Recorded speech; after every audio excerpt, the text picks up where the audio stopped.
Olá, amigo internauta, seja bem-vindo ao nosso canal Programa Depois da Vírgula. E hoje aqui, agradecendo as inúmeras perguntas que chegam e que questionam e que querem saber sobre o futuro do Brasil, sobre outros assuntos que não só ligados à eleição. Queria que você clicasse aí no sininho, se inscrevesse em nosso canal, como você vai observar aí no rodapé do nosso material. E voltando, lógico, e entrando diretamente no assunto, hoje bem rápido, só para fazer um resumo aí, um fechamento desse tema. Acabou a eleição e a pergunta que todos os internautas estão fazendo: o que esperar agora? Bom, a gente precisa entender primeiro que a eleição ela é um processo que tem, obviamente, uma duração, uma curva de tempo, entre primeiro e segundo turno, quando este é necessário, e aí nós temos vários debates e, logicamente, sobre ideias, sobre projetos, né? E o que a gente pode resumir é que nós não tivemos um debate especificamente tratando do futuro do Brasil, e sim falamos muito sobre o passado, e acho que isso acabou acirrando um pouco mais esse debate mais polarizado. Falar em polarização, a pergunta que todos fazem é: bom, o país depois da eleição agora, o país está dividido. Eu acho que a gente tem que tomar cuidado um pouquinho com essa visão de divisão, porque essa divisão numérica, um pouco mais de 2 milhões de votos para o candidato Luiz Inácio Lula da Silva, que venceu as eleições do atual presidente Jair Messias Bolsonaro, não exatamente representa essa divisão. Do lado do Bolsonaro, do lado dos bolsonaristas, é óbvio que existiam aqueles que estão ideologicamente ligados ao atual presidente, ligados à sua forma de pensar, à sua forma de tratar a política e assuntos correlacionados a ela, mas boa parte desse grupo foi motivado por um processo de evitar que esse modelo que representa o outro lado, que é o do Luiz Inácio Lula da Silva, modelo que levou a Lava Jato, teve o escândalo do Mensalão, independente se ele foi ou não absolvido, não é essa a questão, existia uma certa resistência a ver tudo isso acontecer de novo. Então, uma parte desse eleitorado que se juntou aos bolsonaristas tem esse recado, de não aceitar mais esse modelo. Muito embora a gente tenha que tomar cuidado, porque a corrupção não é original do Brasil e nem tampouco vai acabar, porque a corrupção ela é um exercício da liberdade, do livre-arbítrio. Então, o cara que diz sim é o mesmo que diz não para a corrupção. Então, a corrupção é uma coisa individual, uma coisa de liberdade. Infelizmente, a gente não consegue, por um decreto ou por um movimento, acabar a corrupção. Você consegue pressionar a sociedade a ser mais vigilante, a colocar, obviamente, a corrupção sob os olhares de todos, sob a luz, e isso faz com que cada vez fique mais difícil os corruptos não serem punidos. Acho que esse é um bom caminho. Então, só para a gente pontuar isso. Do lado do Lula, também nem todos que estavam com Lula eram, na verdade, progressistas ou de esquerda. Haviam pessoas que estavam do lado do Lula porque queriam de volta a estabilidade institucional. O governo do atual presidente é um governo que se mostrou comportamentalmente muito problemático, enfrentando instituições, criando problemas dentro do legislativo, como, por exemplo, o orçamento secreto. Teve também problemas com o judiciário o tempo inteiro, enfrentando o STF, incitando violência, enfrentando o poder eleitoral, ou seja, o Tribunal Superior Eleitoral, dizendo que as urnas não eram confiáveis.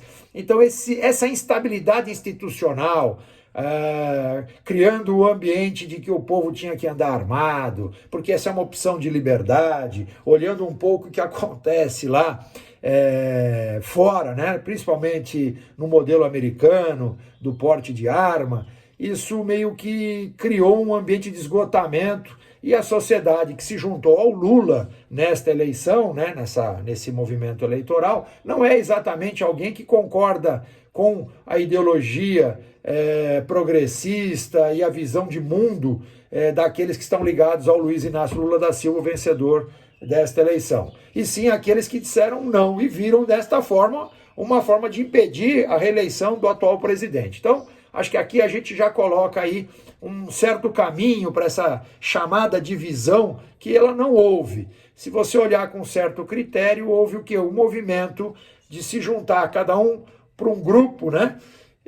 Para dar o seu devido recado. Muito bem, isso obviamente aconteceu porque faltou uma terceira via, né?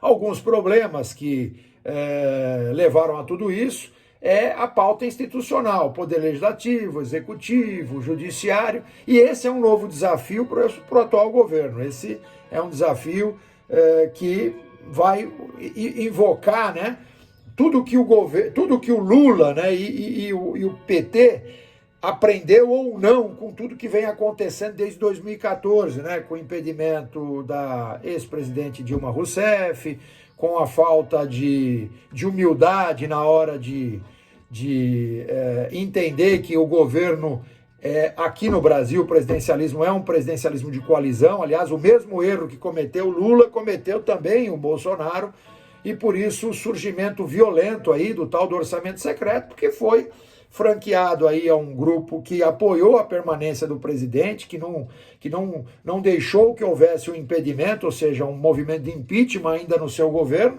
né? Nós estamos a poucos meses do final, poucos dias do final do governo do presidente Jair Messias Bolsonaro, e ele foi, por algum momento aí, foi severamente ameaçado do impeachment. Só não aconteceu isso por conta, obviamente, desse processo de aceitar, né, a troca política aí via Centrão. Bom, esse é o primeiro processo que a gente tem que entender. Bom, a pergunta é, e o futuro do Brasil? O que nós podemos esperar? Bom, a gente tem que ser muito claro aqui, eu não tenho a menor dúvida do que eu vou falar. O Brasil, ele fez uma opção, essa opção, embora apertada, ela está aí, né? O ex-presidente e futuro presidente Luiz Inácio Lula da Silva vai assumir um governo com um orçamento bastante complicado. Isso seria também para o governo Bolsonaro. Hoje, o número que o relator do orçamento aponta é de mais ou menos um rombo em torno de 100 bilhões de reais. O dinheiro mal dá para os programas sociais, né? De farmácia popular, enfim, programas mínimos de renda. Isso já vai ser um grande desafio para o governo Lula, mas o que a gente pode esperar nesse primeiro momento é uma estabilidade emocional em relação às instituições. Isso é a única coisa que eu vejo aqui de entrega imediata do governo Lula. O governo Lula, ou seja, o novo governo Lula pode entregar para a sociedade imediatamente uma estabilidade institucional, né? Ou seja, uma relação civilizada com os poderes constituídos, não afrontamento de ciência, sobre medicina, sobre as questões de ideologização de universidade, sobre questões com a justiça. Então, essa relação institucional, ela é talvez a grande diferença nos primeiros dias do governo Lula, pelo menos é o que se promete. A partir daí, tudo é igual, né? A gente entende que o ano de 2023 é um ano complexo, um ano que ele vai herdar, como todos herdam, o chamado quinto ano, né? Que não é o quinto, é o quarto ano do orçamento, mas é quinto porque ele faz 3 mais 1, ou seja, ele herda o primeiro ano do governo anterior e projeta mais 4 orçamentos, sendo que o quarto vai ser o primeiro do seu sucessor. Então o governo Lula vai ter um contato com um orçamento que já está trabalhado, já, se bom ou ruim, está disponível aí.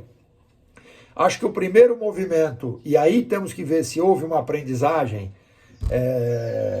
do presidente, né, do futuro presidente Lula, é sobre esse regime de coalizão.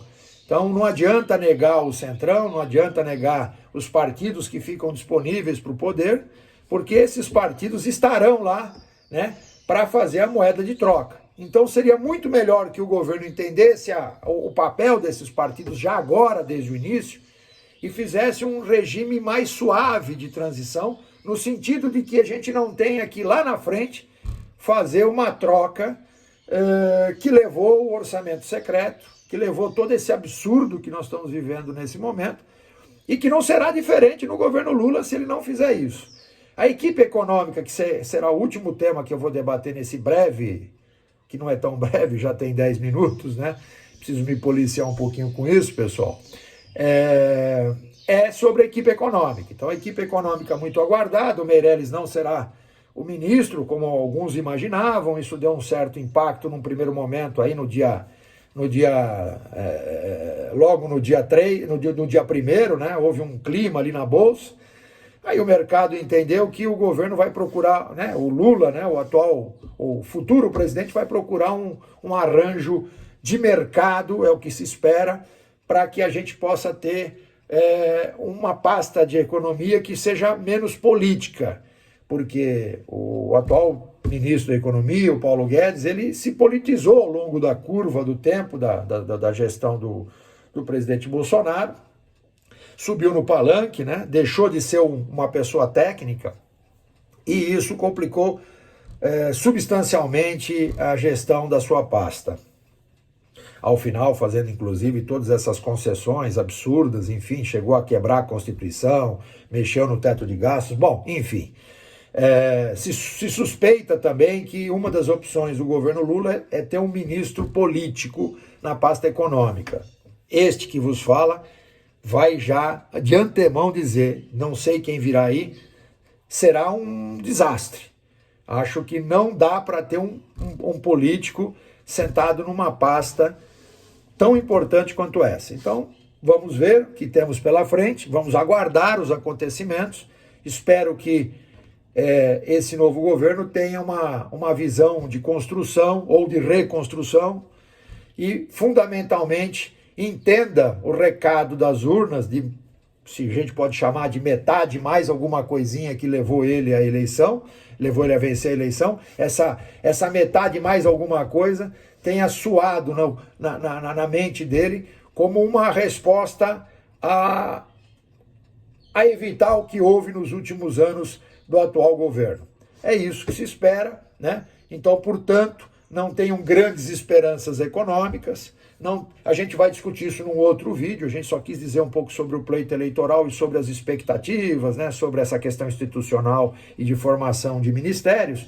No próximo encontro que tivermos, a gente vai falar um pouquinho, espero já conhecendo os atores, né, a gente vai falar um pouquinho sobre orçamento, sobre a questão fiscal e sobre o que podemos esperar do governo Lula, tá bom? Espero que vocês fiquem bem. Fiquem com Deus e até a próxima, pessoal. Tchau.